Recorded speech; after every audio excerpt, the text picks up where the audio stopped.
तमिलनाडु की राजनीति में हलचल तेज हो गई है। पहले से ही मुश्किलों का सामना कर रही राज्य की मुख्य विपक्षी पार्टी AIADMK के सामने एक और चुनौती खड़ी हो गई है और वो चुनौती पार्टी पर अधिकार की।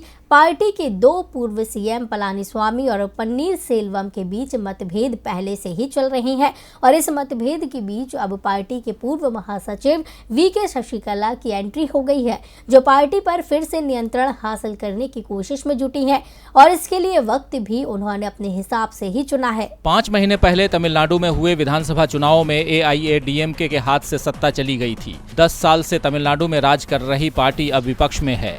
AIADMK को मिली इस हार के पीछे सबसे बड़ी वजह गुटबाजी को माना जाता है, जबकि कई नेता बीजेपी के साथ हुए गठबंधन को भी हार की मुख्य वजह मानते हैं। शशिकला भी बीजेपी से दूरी बनाकर चलने वाली नेता रही हैं। चुनाव से पहले AIADMK की पूर्व महासचिव VK शशिकला भी जेल से छूटकर बाहर आ गई थीं, लेकिन उस समय शशिकला ने साफ कर दिया था कि वो राजनीति से दूर रहेंगी। अपने समर्थकों से उन्होंने AIADMK का समर्थन करने को भी कहा था, क्योंकि उस समय के हालात शशिकला के खिलाफ थे। वो मौके की तलाश में थीं कि कब AIADMK कमजोर हो और उन्हें सक्रिय राजनीति में आने का मौका मिले।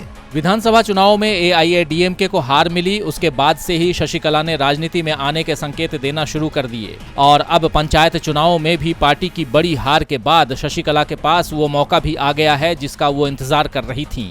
हाल ही में हुए ग्रामीण निकाय के चुनाव में DMK को बड़ी जीत हासिल हुई है। सत्तारूढ़ DMK ने कांचीपुरम सहित 9 जिलों में हुए चुनावों में जीत हासिल की है। कुल 153 जिला पंचायत वार्डों में से DMK को 139 सीटें मिली हैं, जबकि AIADMK को सिर्फ 2 सीटों पर जीत मिली। जबकि 1421 पंचायत यूनियन वार्डों में से DMK को 977 और AIADMK को 212 सीटों पर जीत हासिल हुई है। इसके बाद से शशिकला ने अपने समर्थकों को संदेश भेज दिया है कि वो राजनीति में वापसी करने वाली हैं। पार्टी के 50वें स्थापना दिवस से एक दिन पहले शशिकला चेन्नई में जयललिता को श्रद्धांजलि देने के लिए उनके स्मारक पहुंच गईं।